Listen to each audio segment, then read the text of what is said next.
Yes my dear students, my self Nasrullah your teacher. As you all know that कि हमने एक series start की है। सो उस सीरीज के सिलसिले में आज का जो हमारा टॉपिक ऑफ डिस्कशन है वो आप लोगों का इंतहाई इंपॉर्टेंट टॉपिक है, वो है रेगुलर पॉलीगॉन। अगर आप पीछे टेस्ट उठा लें, आपकी यूसेट हो, हेट हो, गेट हो, लेट हो, तो इन टॉपिक में से आपसे आपके पास 2 एमसीक्यूज या 3 एमसीक्यूज भी मिलेंगे। वो किस तरह के एमसीक्यूज होते हैं वो हम डिस्कस करेंगे। Before going to start lecture, आप लोगों से की रिक्वेस्ट है, अगर आप हमारे चैनल पर नए, प्लीज हमारे चैनल को सब्सक्राइब कीजिए, लाइक कीजिए और कमेंट कीजिए। Let's start our lecture.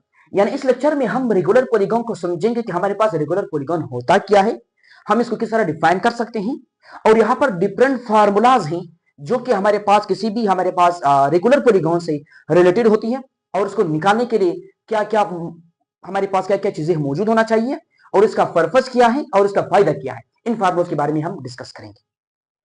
सबसे पहले हम समझेंगे कि हमारे पास रेगुलर पॉलीगॉन होता क्या है। इसका डेफिनेशन मैंने इससे पहले लेक्चर में हम लोग आप लोगों के साथ जो हमारे पास पॉलीगॉन एंड इट्स टाइप्स के बारे में जो मैंने डिस्कस किया था, उसमें मैं आप लोगों के साथ एक चीज डिस्कस किया था कि 2 तरह की पॉलीगॉन होते हैं, एक रेगुलर पॉलीगॉन और एक इरेगुलर पॉलीगॉन। रेगुलर पॉलीगॉन वो पॉलीगॉन होते हैं जिसमें हमारे पास जितने भी साइड्स हों और जितने भी एंगल्स हो वो क्या हो, एक दूसरे के इक्वल हो।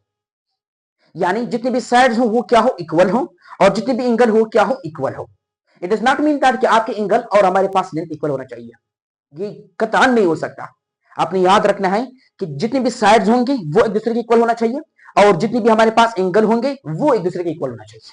यहां तक क्लियर होना चाहिए। यानी हमारे पास हम कह सकते हैं कि a regular polygon is a polygon which have a equiangular. Equiangular का मतलब क्या है, all angle are same, all angle are same, यानी जितने भी एंगल है वो क्या है, सेम है। दूसरी बात यह है क्या, इक्वी डिस्टेंट है, यानी जितने भी साइड्स हैं all sides are equal, all sides are equal. यानी वो पॉलीगॉन जिसमें जितने भी साइड्स हो क्या हो, एक दूसरे के इक्वल हो, और जितने भी एंगल्स बन रहा हो हमारे पास क्या हो, वो भी इक्वल हो। तो ऐसे पॉलीगॉन को हम क्या कहते हैं, रेगुलर पॉलीगॉन कहते हैं। यहां तक क्लियर होना चाहिए। एक और चीज मैंने डिस्कस किया था कि हमारे पास पॉलीगॉन जो थी ना, उसमें एटलीस्ट 3 एंगल और 3 साइड होना लाजमी है। ये आपके पॉलीगॉन की कंडीशन है। अगर किसी पॉलीगॉन में ट्रू होना था तो तब जाकर ये 2 कंडीशन पूरा करके उसको हम पॉलीगॉन कह सकते हैं। एक और चीज मैंने आपको बताया था कि पॉसिबिलिटी है कि हमारे पास कुछ ऐसे पॉलीगॉन्स भी है जो कि आपके एक्सेप्शंस हैं। जिस तरह मैंने डिस्कस किया था monogon, digon, these all are polygon but they are degenerate polygon, यानी वो तो ट्रू पॉलीगॉन नहीं है, इसको हम क्या कहते हैं, डिजेनरेट पॉलीगॉन कहते हैं। सो इस तरह आपको यही समझ आना चाहिए। अब कुछ फार्मूलाज है जो कि आपके रेगुलर पॉलीगॉन से रिलेटेड हैं, वो आपने याद रखना है कि अगर आपसे पूछा जाए, एक पॉलीगॉन दिया जाए, रेगुलर पॉलीगॉन दिया जाए, आपसे कहा जाए कि आप उसकी जितने भी इंटीरियर एंगल बन रहे हैं, इंटीरियर एंगल क्या है, लिख लो, ये लिख दो कि all angle which are formed inside the polygon are called interior angle. यानी हमारे पास जितने भी एंगल बन रहे हैं एक पॉलीगॉन के अंदर, inside the polygon, these angles are called interior angles. दूसरी बात, वो एंगल जो आपके पॉलीगॉन के आउटसाइड बन रहे हैं उसको हम क्या कहते हैं, एक्सटीरियर एंगल यानी आउटसाइड ऑफ द पॉलीगॉन। ये आपको आना चाहिए।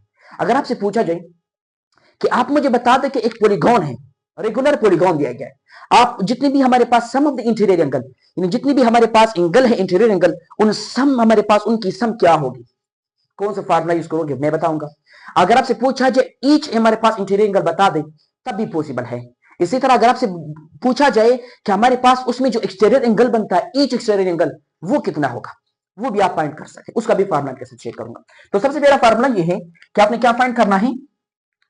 फर्स्ट फार्मूला ये है कि आपको sum of the all interior angle is equal to n-2 multiply by 180 degree, यानी जितनी भी साइड है उनमें से -2 करना है और 180 से मल्टीप्लाई करना है, तब जाकर आपका क्या आ जाएगा, sum of the all interior angle आ जाएगा।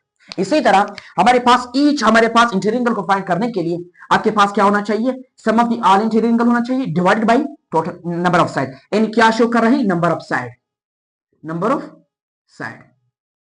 जितनी भी साइड हो। इसी तरह एक्सटीरियर एंगल को फाइंड करने के लिए आपके साथ जो मैं फार्मूला शेयर करने जा रहा हूं वो ईच एक्सटीरियर एंगल है। लेकिन अगर आपसे पूछा जाए कि हमारे पास जितनी हमारे पास एक ट्राइंगल है, एक पॉलीगॉन है, पॉलीगॉन पूछा जाए, जो भी पूछा जाए, कि उसके एक्सटीरियर एंगल क्या होगी, वो 360 के बराबर होते हैं। क्यों? क्योंकि हमारे पास जितनी भी हमारे पास आउटसाइड एंगल बनती हैं उनका सम किस चीज के बराबर होता है, 360। अगर आपसे पूछा जाए, एक स्पेसिफिक ट्राइंगल दिया जाए या पॉलीगॉन पूछा जाए, तो उसका आपसे पूछा जाए कि sum of the all exterior angle of a triangle और एनी और मेनी मोर, जो भी ट्राइंगल दिया जाए आपसे, हमारे पास रेगुलर ट्राइंगल हो, इर्रेगुलर ट्राइंगल हो, जिस तरह की भी हमारे पास ट्राइंगल हो, कोई भी पॉलीगॉन दिया जाए, तो उसके हमारे पास sum of the all exterior angle किस चीज के बराबर, 360 के बराबर होते हैं। लेकिन ईच हमारे पास एक्सटीरियर एंगल को फाइंड करने के लिए आपके पास उस पॉलीगॉन की साइड मालूम होना चाहिए। जिस तरह हमारे पास रेगुलर ट्राइंगल है उसमें 3 साइड है, तो 360 को इन से डिवाइड कर दो। मतलब यह है कि अगर आपने ईच हमारे पास एक्सटीरियर एंगल फाइंड करना था तो आपने क्या करना है, 360 डिग्री डिवाइडेड बाय n, यानी नंबर ऑफ साइड से डिवाइड कर दो, तो तब जाकर आपका ईच हमारे पास एक्सटीरियर एंगल आ जाएगा। ये ईच की मैं बात कर रहा हूं। Sum of the all exterior angle is always equal to 360। ये आपका हमारे पास पास पेपर का हमारे पास क्वेश्चन है। आपसे पूछा गया है कि sum of the exterior angle of the 5 sided polygon. अब 5 साइडेड पॉलीगॉन कौन सा है, जिसमें हमारे पास 5 साइड हो, या फिर मैंने डिस्कस किया ये रेगुलर पेंटागन जिसमें 5 साइड हो। आपसे पूछा जाए किसकी सम बता दो, टोटल हमारे पास एक्सटीरियर एंगल कितने होंगे, उसके सम क्या होगी, वो हमेशा 360 के बराबर होते हैं। ये आपका हमारे पास इंपॉर्टेंट एक्सक्यूज है। सम तो हमारे पास सम इंटीरियर एंगल इस तरह निकाल सकते हैं, और ईच इंटीरियर एंगल इस तरह फॉर्मूले से निकाल सकते हैं, और ईच एक्सटीरियर एंगल इस फॉर्मूले से निकाल सकते हैं। Let's move toward the types of the regular polygon. अब यहां पर हम सबसे पहले डिस्कस करेंगे कि हमारे पास उसकी टाइप्स कितनी है।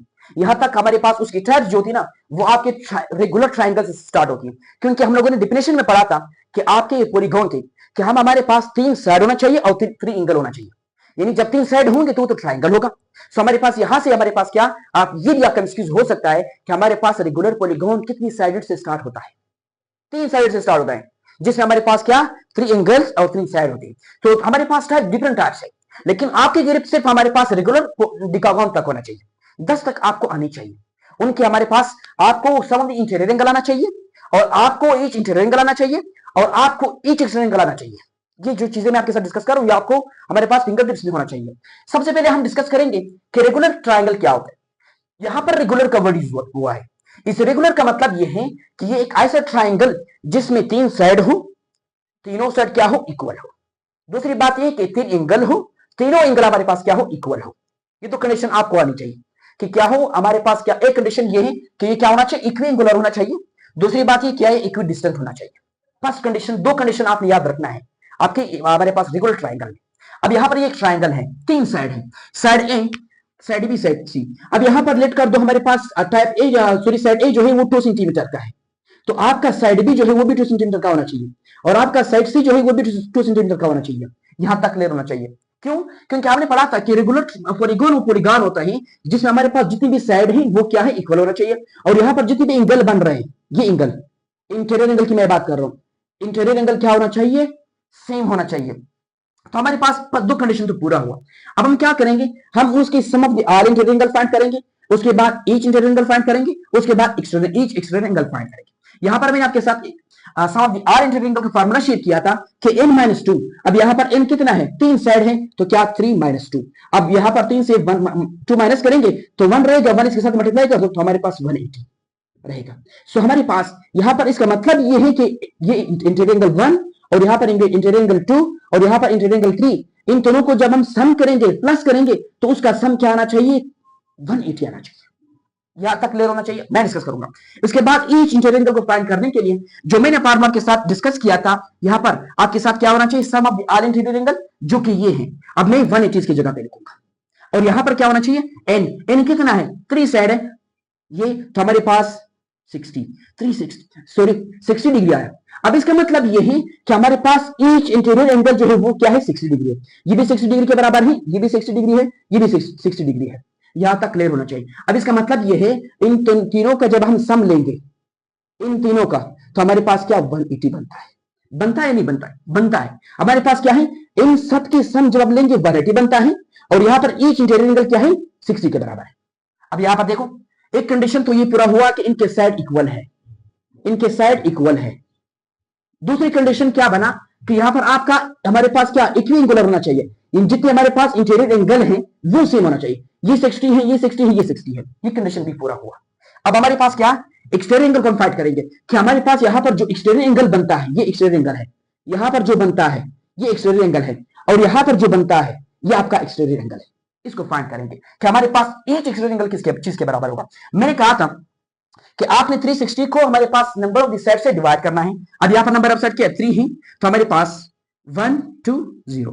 अब यहां पर 120 जो है ना आपका ईच हमारे पास क्या बन रहा है, ईच हमारे पास एक्सट्रीम एंगल बन। इसका मतलब यह है कि यहां पर जो एंगल बनेगा वो 120 के बराबर होगा और यहां पर जो एंगल बनेगा एक्सट्रीम एंगल वो 120 के बराबर होगा और यहां पर जो एंगल बनेगा वो 120 के बराबर होगा। एक और चीज जो मैंने आपको नहीं बताया कि आपके इंटीरियर एंगल भी सेम होना चाहिए और यहां पर जो आपका एक्सटीरियर एंगल बन रहा है वो भी सेम होना चाहिए। इस कंडीशन के थ्रू तब जाकर कोई भी हमारे पास पॉलीगॉन वो रेगुलर किया रहेगा। यहां तक ये चीजें क्लियर होना चाहिए। ये तो मैंने रेगुलर ट्रायंगल की डिस्कस किया था। अब हम रेगुलर क्वाड्रेटल के बारे में डिस्कस करेंगे क्योंकि फिर वही हमारे पास रेगुलर का वर्ड यूज हुआ है। इसका मतलब ये है इक्वी डिस्टेंस होना चाहिए और हमारे पास इक्वी एंगुलर होना चाहिए, दो कंडीशन पूरा करना चाहिए। अब यहां पर देखो क्वाड्रिलेटरल है क्योंकि हमारे पास क्वाड्रिलेटरल जो हमेशा उसमें चार साइडेड होते हैं, एक साइड ये है, एक ये है, एक ये, एक ये, चार साइडेड है। अब यहां पर जितनी भी साइड है वो क्या होना चाहिए 2 सेंटीमीटर, मतलब इक्वल होना चाहिए। मिनट कर रहा हूं, ये भी 2 सेंटीमीटर होना चाहिए, ये भी 2 सेंटीमीटर होना चाहिए, ये भी 2 सेंटीमीटर होना चाहिए। अच्छा साइड तो इक्वल है। अब मुझे मालूम करना है कि यहां पर जो एंगल बन रहा है इंटीरियर एंगल क्या वो सेम है और यहां पर जो एक्सटीरियर एंगल बना क्या वो सेम है। यहां पर मैं वो चीज डिस्कस करूंगा। So sum of the all interior angle is equal to side कितने हैं 4 हैं, तो 4 - 2 तो हमारे पास क्या बना is equal to 2 multiply by 180, 2 multiply by 180। तो हमारे पास इसका जो आंसर आता है यहां पर 180 को हमारे पास 3 से मल्टीप्लाई कर दो 0 16 1 360, हमारे पास क्या बना 360 बना, 360 बना। अब यहां पर इसका मतलब ये है कि इसका जो सम आ रहा है वो किस चीज के बराबर है 360 डिग्री के बराबर है। Sum of the all interior angle वो 360 के बराबर आ रहे हैं। अब यहां पर ईच इंटीरियर एंगल को फाइंड करने के लिए यानी यहां पर जो बन रहा है ये ईच इंटीरियर एंगल उसको फाइंड करने के लिए हम क्या करेंगे, हमारे पास sum of the all interior angle कितना है 360 है। अच्छा ये लिख दिया। उसके बाद हमारे पास नंबर ऑफ साइड कितने हैं 4 है, 4 से डिवाइड करेंगे 4 तो हमारे पास 90 बनता है। क्या बनता है 90। अब यहां पर इसका मतलब यह है कि आपके साथ जो ईच इंटीरियर एंगल बन रहा है वो क्या है 90 के बराबर है। अच्छा ये 90 है, ये 90 है, ये 90 है। अब मुझे बता दो एक कंडीशन तो पूरा हुआ कि जितनी भी साइड्स है वो इक्वल है। दूसरी कंडीशन ये है कि हमारे पास जितनी भी हमारे पास इंटीरियर एंगल है वो क्या है इक्वल आ रहा है। अब इनकी सबको जब हम प्लस करेंगे जितने भी चार एंगल्स बन रहे हैं इनमें इनको प्लस करेंगे तब हमारे पास क्या 360 बन रहा है, 360 बन रहा है। अब यहां पर देखो ईच हमारे पास एक्सटीरियर एंगल को फाइंड करने के लिए यानी यहां पर जो आपका एक्सटीरियर एंगल बन रहा है और यहां पर जो आपका एक्सटीरियर एंगल बन रहा है और यहां पर जो आपका एक्सटीरियर एंगल बन रहा है और यहां पर जो आपका एक्सटीरियर एंगल बन रहा है इसको फाइंड करने के लिए हम क्या करेंगे एक फार्मूला इस्तेमाल करेंगे और यहां पर 360 को हम क्या 4 से डिवाइड करेंगे इज इक्वल टू हमारे पास फिर वही हमारे पास 90 आया। इसका मतलब ये है कि यहां पर आपका ये भी आपके क्वेश्चन हो सकता है कि वो कौन सा पॉलीगॉन है वो कौन सा रेगुलर ट्रायंगल है जिसमें आपके interior angle each interior angle और ईच हमारे पास एक्सटीरियर एंगल वो क्या है इक्वल आ रहा है। वो आपका क्या है वो आपका रेगुलर क्वाड्रिलेटरल है, रेगुलर क्वाड्रिलेटरल है। ये आपको याद होनी चाहिए।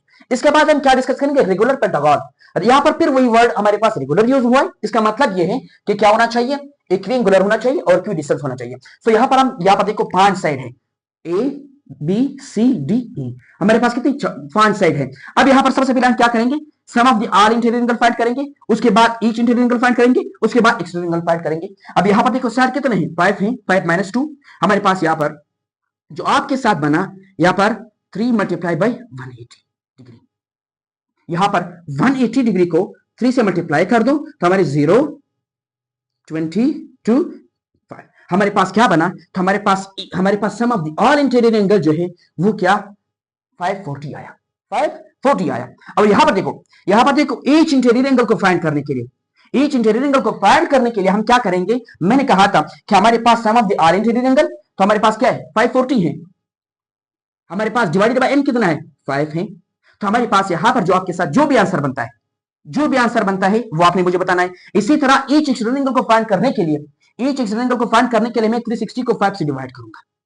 यही हमारे पास क्या किया हमारे पास जब हमने डिवाइड किया तो जो आंसर बनता है वो आपका क्या होगा आपका एक्सटीरियर एंगल होगा। ये एक तो होमवर्क आपका ये है कि आपने मुझे बताना है कि रेगुलर पेंटागन की हमारे पास ईच इंटीरियर एंगल क्या बनता है। इसी तरह हमारे पास रेगुलर पेंटागन की हमारे पास ईच एक्सट्रीम एंगल क्या बनता है वो आपने मुझे बताना है। अब इसका मतलब ये है कि हमारे पास यहाँ पर 540 जो है 540 जो है ये आपका sum of the all interior angle है। यानी हमारे पास इस एंगल को इस एंगल को इस एंगल को इस एंगल को और इस एंगल को जब हम प्लस करेंगे तो हमारे पास क्या बनता है 540 बनता है। एक और तरीका बता दूं, एक और तरीका मैं बता दूं इसको निकालने के लिए आपको, क्या हमारे पास यहाँ पर 540 बन रहे हैं, हमें क्या करना है जितनी भी साइड है वो 540 है, 540 को हमारे पास किस चीज से डिवाइड कर दो, नंबर ऑफ साइड से डिवाइड कर दो, तो आपके साथ ईच इंटीरियर एंगल आ जाए। वही फार्मूला बनता है। सेंस वही है कि हमारे पास सम आने के बाद अपनी जितनी भी साइड बन रहे हैं उसको क्या करना है, क्योंकि रेगुलर है, रेगुलर का मतलब ये क्या इक्वल है, इक्वल का मतलब ये है कि आप इसको हमारे पास 5 पे डिवाइड कर सकते हैं। अगर यहाँ पर वर्ड इरेगुलर था तो तब आप इसको यूज नहीं कर सकते। ये फार्मूला, जितने भी फार्मूलाज मैंने आपके साथ डिस्कस किए ये आपके रेगुलर हमारे पास पॉलीगॉन तक महदूद है। और आप लोगों का जो होमवर्क है वो ये है कि आप लोगों ने regular hexagon, regular heptagon, regular octagon, regular नोनागन, regular हमारे पास डिकागन की हमारे पास जितनी भी चीजें हम लोगों ने फाइंड की है, सबसे पहले आपने इन सब की क्या फाइंड करनी है, आप लोगों ने sum of the all interior angle, हमारे पास ईच इंटीरियर एंगल और हमारे पास एक्सटीरियर एंगल फाइंड करना है। फाइंड करने के बाद आपने मुझे कमेंट में बताना है कि इसका हमारे पास रेगुलर हेक्सागन का हमारे पास sum of the all interior angle ये है, हमारे पास ईच इंटीरियर एंगल ये है और ईच हमारे पास एक्सटीरियर एंगल ये है। तो ये था आज का हमारा टॉपिक ऑफ डिस्कशन, जिसमें बेसिकली हम लोगों ने रेगुलर पॉलीगॉन के बारे में डिस्कस किया था कि how we can define it, या हम किस तरह डिफाइन कर सकते हैं और इसका पर्पस क्या है और इसमें डिफरेंट टर्मिनोलॉजी जो यूज हुई है उसका मतलब क्या है। इंशाल्लाह हमारा नेक्स्ट लेक्चर होगा वो ट्रायंगल्स के बारे में होगा। वेरी इंपॉर्टेंट, आपकी जीसी टेस्ट की हमारे पास बैकबोन वही है, वहां पे आपको हर तरह के इंस्टीट्यूट आपको दी जा सकते हैं। इंशाल्लाह उसको हम अच्छे तरीके से पढ़ेंगे और यहाँ पर जितनी भी फार्मूलाज हैं, जितनी आपके एक्सटीरियर एंगल को फाइंड करने के लिए कंडीशंस ऑफ द ट्रायंगल, सबको इंशाल्लाह डिस्कस करेंगे।